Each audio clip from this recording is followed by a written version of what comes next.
everyone. Today, Peppy coin, or whatever that frog thing is. Why has this thing gone up 2,000%? Why are you buying it?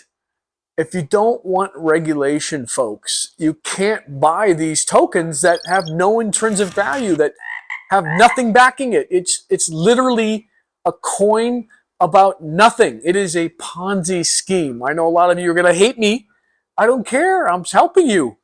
And I'm helping the industry. The more the SEC sees this, they're going to point to these things and say, see, when they go down or there's nothing backing them, it's just a bunch of BS, a bunch of fodder, a bunch of hype. We can't continue to invest in these type of tokens, or the regulations are going to keep hitting us harder and harder and harder, and we're all going to be forced to go overseas.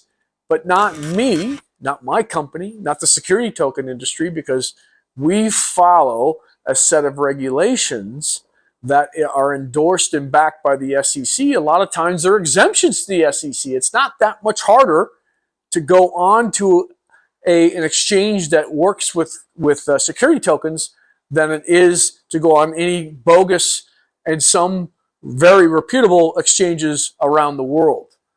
So keep that in mind as you're investing more in these Peppy coins and you're just giving them ammunition to go after the crypto industry, which I think, frankly, in the US is it's already gone. Anyone buying Peppy coin that's not on a decentralized exchange might be in violation of securities laws, and you don't need that pain.